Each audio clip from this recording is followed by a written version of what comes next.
Episode 5 of Foundation Season 3, titled Where Tyrants Spend Eternity, serves as the narrative turning point of the season, escalating conflicts and propelling the story into irreversible consequences. Written by Caitlin Parrish and Lee Dana Jackson, and directed by Christopher J. Byrne, the episode picks up momentum from the previous cliffhangers, snapping long-established tensions and layering new dilemmas for the ensemble cast. The episode begins with Dae Lee Pace executing a decoy operation in Mycogen, Song's Yutha Wong Loi Sing home territory. While 5 cloaked strangers confront and injure a man dressed in Dae's signature armor, it's revealed that the injured figure is merely a stand-in, an older man Dae paid to act as bait. The real Dae watches from a distance, pleased with the deception.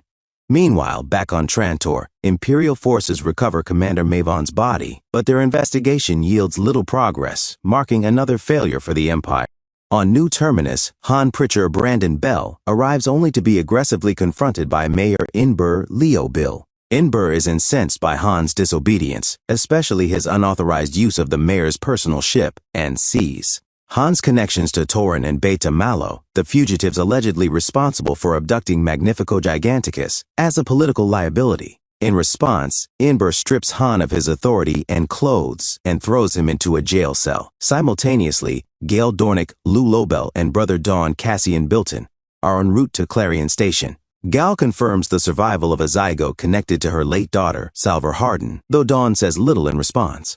The two are laser-focused on pushing the enclosure legislation through the Galactic Council, a move vital for both the Foundation's survival and the collapse of the Empire. They strategize to pressure Councillor Vinod Tarisk Sul-Rimi, a key swing vote, into supporting the enclosure by leveraging blackmail material Gaal has collected. Dawn assures her that his Cleon heritage means he will not flinch when the moment comes. Once docked at Clarion Station, Gaal and a covert Foundation agent, Zira, sneak Dawn into the council chambers, disabling surveillance systems to facilitate their plan. Just as success seems near, the Mule, Mikhail Persbrandt, unleashes a devastating counterstrike. Broadcasting directly into the council, the Mule announces that he has weaponized the Calgon jump gate, using its stored energy to obliterate both the planet and the surrounding Imperial fleet. Chaos erupts as Clarion Station begins to collapse. In the confusion, Gaal disguises herself as Dawn to draw away the guards, allowing the real Dawn to escape. As he races to safety, Dawn confronts Gaal about whether she suspected the Mule's trap all along.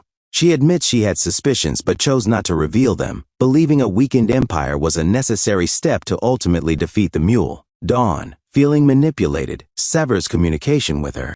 As he scrambles to put on an EVA suit, Tarisk confronts him, blaming Dawn for the death of his family during the Calgon explosion. A firefight ensues, and the blast tears open an airlock. Dawn, in full gear, is sucked into space alongside Tarisk, who is unprotected. The scene ends with Dawn drifting through space, his fate uncertain. Elsewhere, Brother Dusk Terrence Mann receives a heartfelt message from Dawn. Aware of Dusk's impending death, Dawn apologizes for his absence and pays tribute to Dusk's dignity in facing the end. The message reveals Dawn's yearning to do something meaningful, even if it means betrayal. The emotionally charged moment is cut short as Gaal receives an intruder alert. As Gaal rushes to investigate the breach in her ship, she is stunned to find Demerzel Laura Byrne, the enigmatic and powerful android behind the Empire's longevity, standing before her. In a chilling final line, Demerzel greets her, saying, "It has been more than 300 years. You are looking